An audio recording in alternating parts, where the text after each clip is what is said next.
I feel like I fought this move of restarting the podcast for a long time, to be honest with you.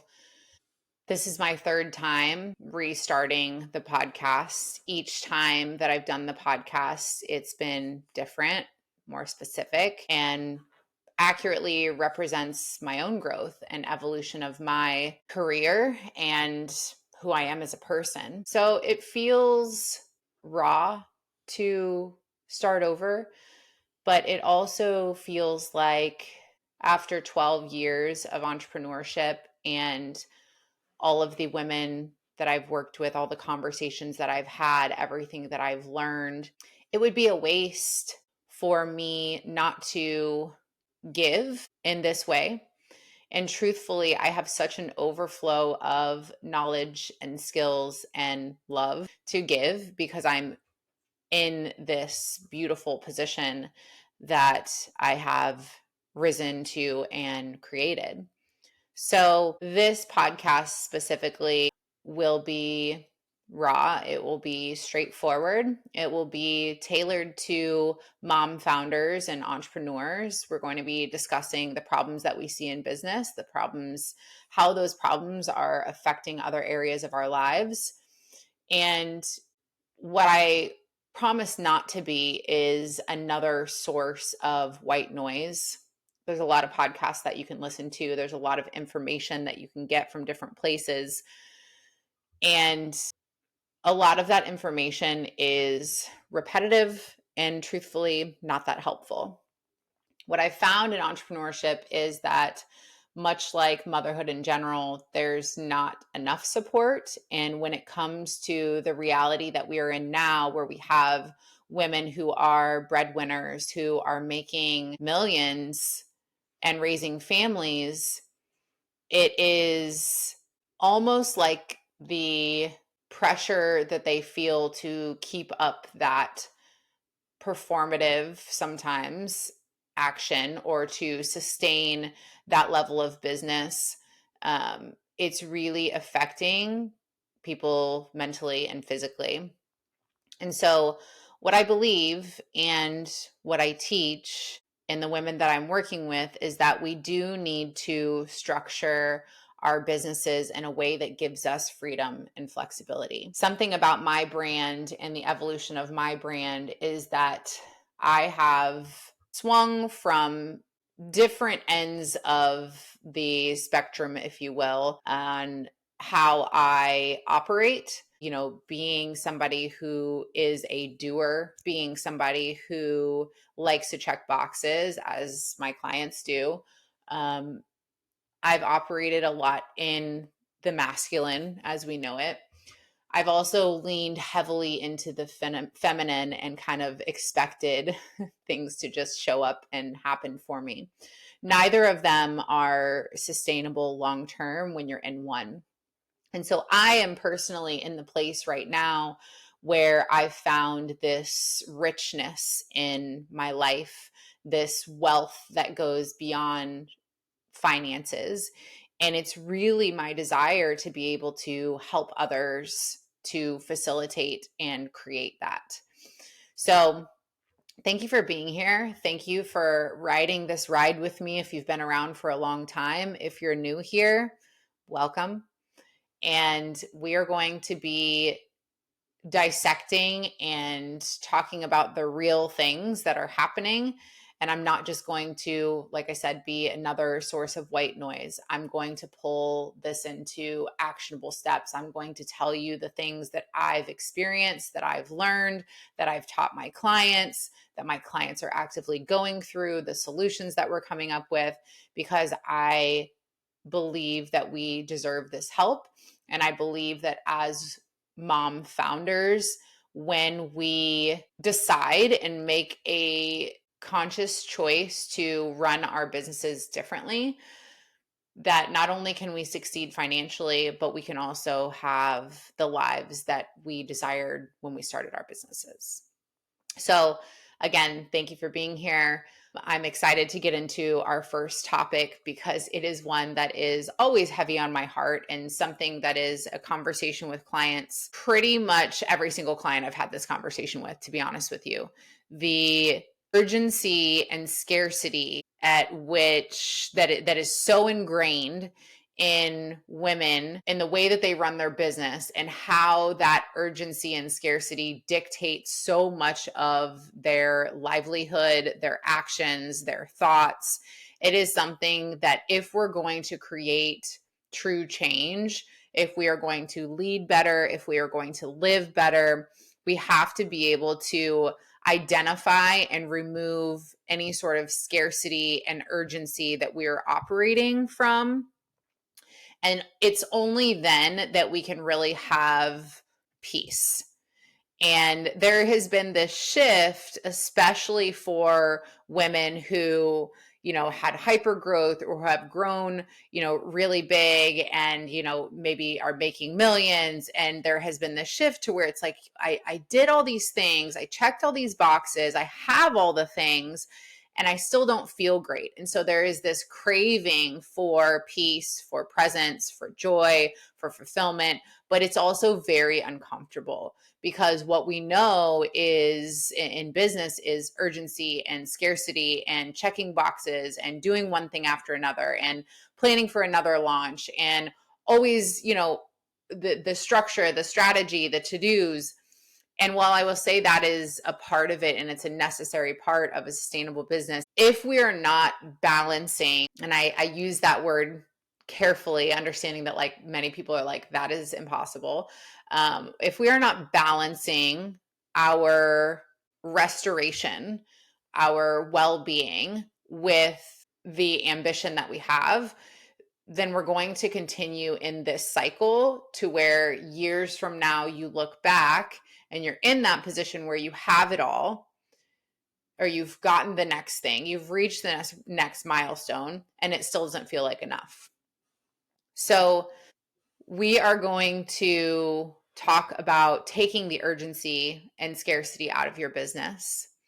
And for us to talk about that, you first need to understand the detriment of running your business and operating from that place. You know that you're operating from this place because it's very reactive. This is a place in which you are always, instead of responding to things that are happening, you feel like you're just firing things off, like one thing after the next. There's always something going on. You're very short in your responses, and there's a lot of fear, right? Scarcity is based in fear. And if we run our businesses from a place of scarcity, it keeps us in the cycle of always chasing the next thing. Should we always have goals? Yes. Should we, more importantly than goals, should we always have purpose? That's really what we're seeking when we set goals. We need something that can hold us accountable, that can keep us showing up. And so we have to take the urgency and scarcity out of our business, because if we don't, it is detrimental to our health, it is detrimental to our relationships, and furthermore, it is detrimental to our business, because many times we are making decisions based upon the short term and what seems right in that moment.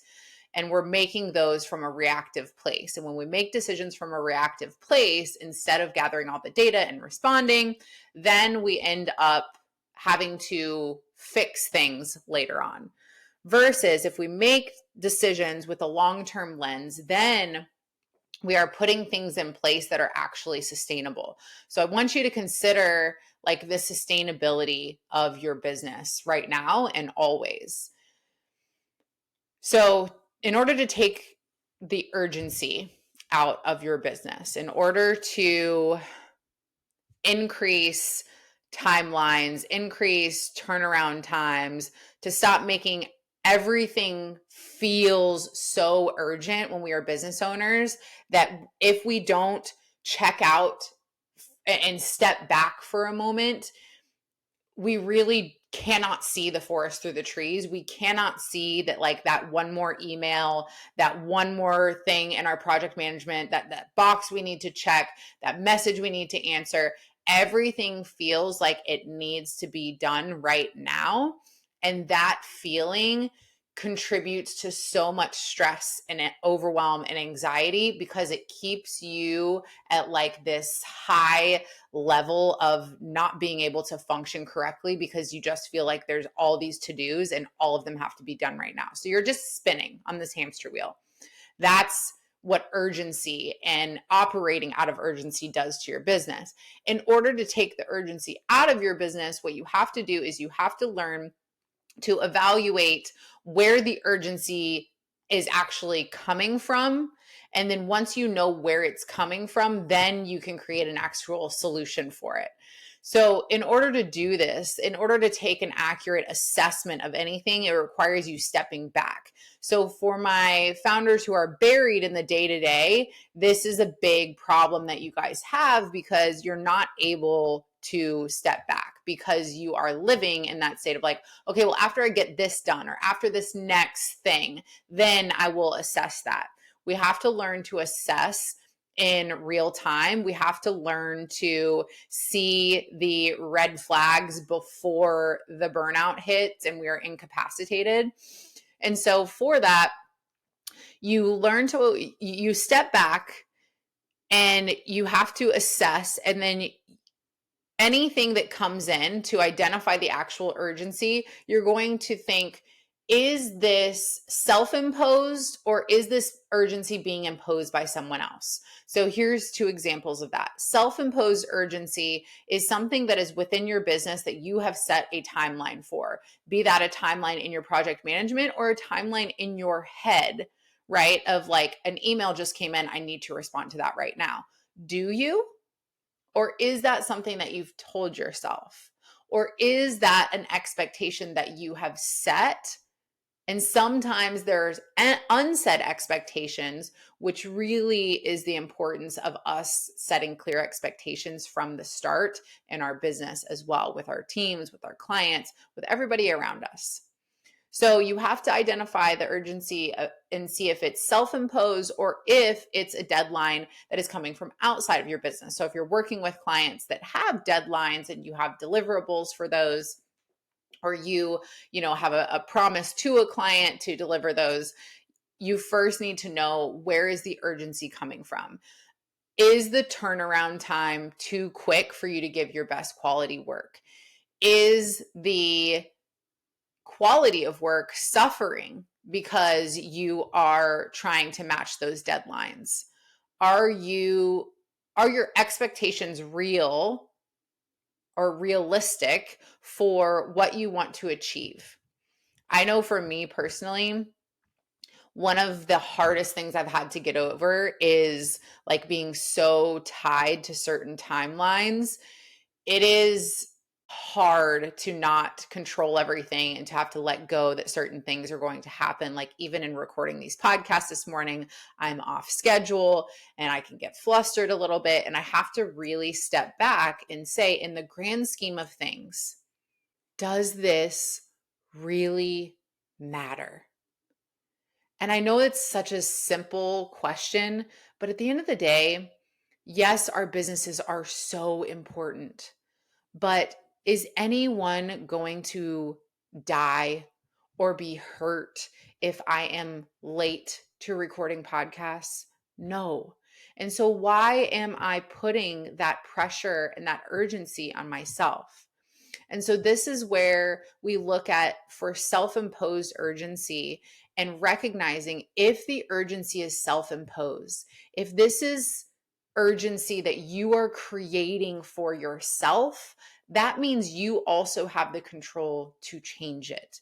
That means that you can say, you know what? I'm going to extend this timeline. I'm going to ask for more support on this project.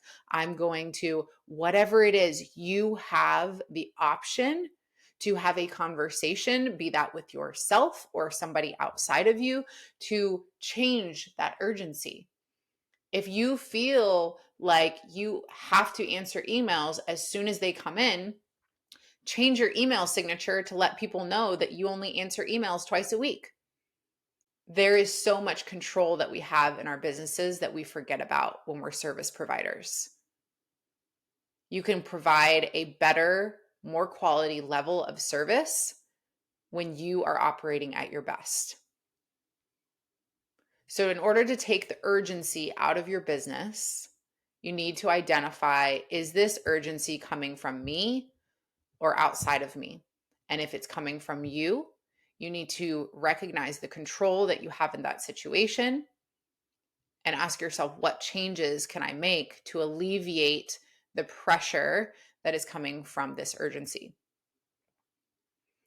If the urgency is coming from outside of you, if you have a client who is constantly emailing or constantly messaging, if you are, you have team members who are constantly messaging, or, things coming in, you have promised deadlines that you've given to clients that you're struggling to meet, or you're working outside of the hours that you want to work to meet. I think that sometimes we forget that we're human. And the fact that we're raising children and growing businesses, yes, it makes us superhuman, but the reality is we're still human. And so if we don't leave a margin for mistakes, if we don't leave a margin and space for us to be human, we set ourselves up to fail. And so if you promise a timeline that isn't working for you, if there are expectations that are said or written or unsaid, you can reset expectations. You can have a conversation that may be uncomfortable in order to remove that pressure. A lot of times, pressure that we feel that's creating that sense of urgency can be solved with a conversation, be that a conversation with yourself or a conversation with somebody else. This turnaround time is too quick for our team. In order to deliver the best quality of work, we need X amount of time. It doesn't make you less than for or weak for needing more time and not wanting to operate from a place of urgency. It's draining when we do that. And this is why people are in the pattern of rush, rush, rush, get all this stuff done, a million things, different directions, and then crash. And if we really pull back from that, it sometimes is the same timeline, right? To where we get the same amount of things done, but the quality of work is better when we allot enough time, enough space for our brains and for our humanness. So to remove the urgency, I want you to identify if it's self-imposed or if it's outside of you. And then I want you to have that conversation. I want you to make a choice that if it's self-imposed, you need to figure out, what are you telling yourself about not operating that way? Because that's where the fear is. If I don't operate this way, what will happen? And that is where scarcity comes in, right? So one of my clients has built a very successful $1 million+ business. And she shared a thought with me that she had about, well, this stress and this overwhelm and the way that I've operated and ran my business, it's worked. So why would I stop doing it? Right? Like that was her very transparent thought. And I'm like, it makes logical sense. Like your brain equates the success with it being done that way because that's all you know right now. You don't have data or proof otherwise. Scarcity is based in fear. We are afraid of what we might lose if we show up, operate, set boundaries, do whatever differently, because all we know is what we've done. This is why change is so hard for people. This is why when clients come to me, they've spent years running their business in a way that they know is not sustainable, but it's working. Right? That's the double-edged sword. It's like, well, it's working financially, it's working. Nothing else is working though. So I want you to really think about, with scarcity, And knowing that that is fear, I want you to think about what you're afraid of.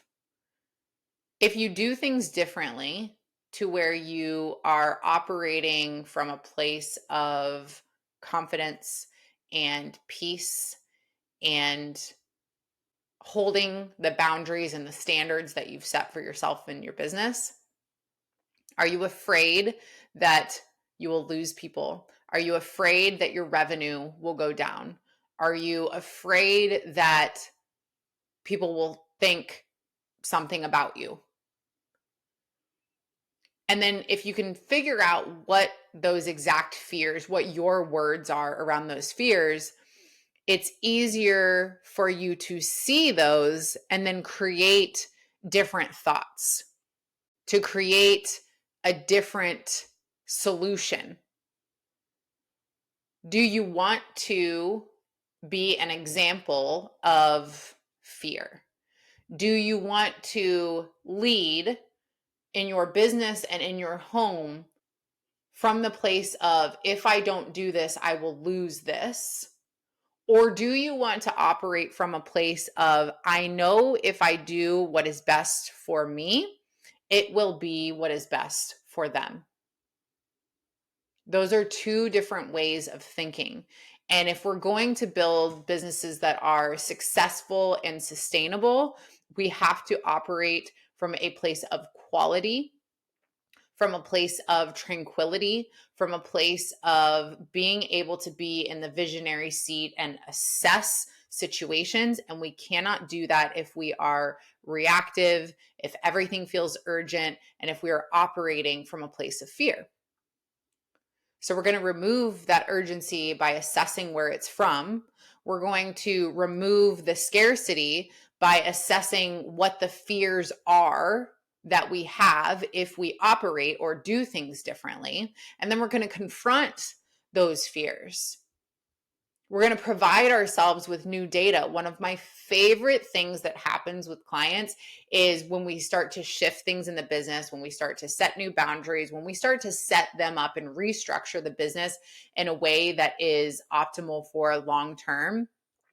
And they get higher paying clients, they get more respect from their clients, they are obviously getting more time freedom, more time for their relationships, more time for themselves and taking care of themselves and mentally and physically.